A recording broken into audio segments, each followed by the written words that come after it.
Hello friends, welcome back to movie magnetic. Aaromale. ఈ word వినగానే మనకు ఒక ఫేమస్ సాంగ్ గుర్తొస్తుంది కదా! 'ఏం మాయ చేసావే' మూవీలోని సాంగ్. సో, ఈ మూవీకి ఆ టైటిల్ ఎందుకు పెట్టారో కూడా చెప్తా. దాంతో పాటు ఈ మూవీ ఎలా ఉంది, ఏంటి ఇదంతా కూడా మాట్లాడుకుందాం. దానికన్నా ముందు మన ఛానల్ ఇంకా సబ్స్క్రైబ్ చేసుకోకపోతే ఇప్పుడే సబ్స్క్రైబ్ చేసుకోండి, వీడియోని లైక్ చేయండి, ఛానల్‌ని సపోర్ట్ చేయండి. Thank you.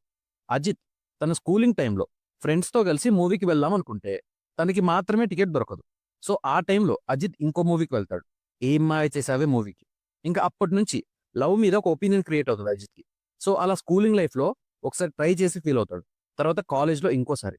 ఇలా లవ్‌లో ఫెయిల్ అవుతున్న అజిత్ లైఫ్‌లో ఒకరోజు ఒక సీరియస్ ఇన్సిడెంట్ జరుగుతుంది. ఆ తర్వాత అజిత్ లైఫ్ మొత్తం చేంజ్ అవుతుంది. అజిత్ లైఫ్‌లోకొచ్చిన ఛాలెంజెస్ ఏంటి? సిట్యుయేషన్స్ ఏంటి? ఇలా తర్వాత ఏం జరిగింది? ఏం చేశాడు? ఇలా మిగతా మూవీ ఉంటుంది. బాగుంది మూవీ. Cute love story. చాలా సింపుల్‌గా ఉంది. ఈ మూవీలో బ్యాక్‌గ్రౌండ్‌లో ఒక వాయిస్ ఓవర్ వస్తూ ఉంటుంది.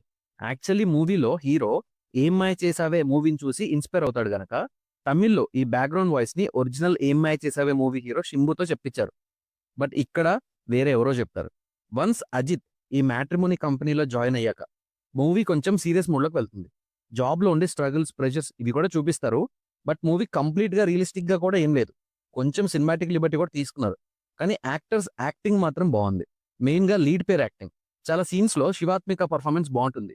శివాత్మిక అంటే రాజశేఖర్ గారి కూతురు. క్యారెక్టర్‌లో చాలా ఇన్వాల్వ్ అయ్యారు. కిషన్ కూడా మంచి పర్ఫార్మెన్స్ ఇచ్చారు అజిత్ రోల్‌లో. ఈ క్యారెక్టర్‌లో చాలా షేడ్స్ ఉంటాయి. అన్నీ బానే హ్యాండిల్ చేశారు. మూవీలో మెయిన్ క్యారెక్టర్ అంటే అజిత్ ఫ్రెండ్ సచిన్. కొన్ని వన్ లైనర్స్ ఉంటాయి మూవీలో. అవి వర్క్ అయ్యాయంటే Sachin was the reason. Songs కూడా బాగానే ఉన్నాయి. And BGM was good enough. బేసిక్‌గా వీళ్ళ అటెంప్ట్ అనేది జెన్యూన్‌గా ఉంది. సో, ఇవన్నీ బెటర్‌గా వర్క్ అయ్యాయి. 'ఏం మాయ చేసావే' మూవీ చూసి ఇంప్రెస్ అయిన అజిత్ ఒక ఫేస్‌లో దేన్ని చూసి లవ్ అనుకున్నాడు. తర్వాత ఇంకో ఫేస్‌కొచ్చాక ఏం తెలుసుకున్నాడు. ఇలాంటి ఒక చిన్న లైన్‌ని బాగా ఎగ్జిక్యూట్ చేశారు. మూవీ అయితే ఒరిజినల్‌గా తమిళ్‌లో ఉంది. బట్ హాట్‌స్టార్‌లో తెలుగులో కూడా అవైలబుల్‌గా ఉంది. టైమ్ ఉంటే ట్రై చేయండి. ఒక సింపుల్ లవ్ స్టోరీని మీరు కూడా ఎక్స్‌పీరియన్స్ చేస్తారు. ఫ్యామిలీతో చూడొచ్చా అంటే ఐ థింక్ యెస్. సో, నాకైతే మూవీ బాగానే ఉంది. మీరు చూస్తే మీకేమనిపించిందని కామెంట్స్‌లో మెన్షన్ చేయండి.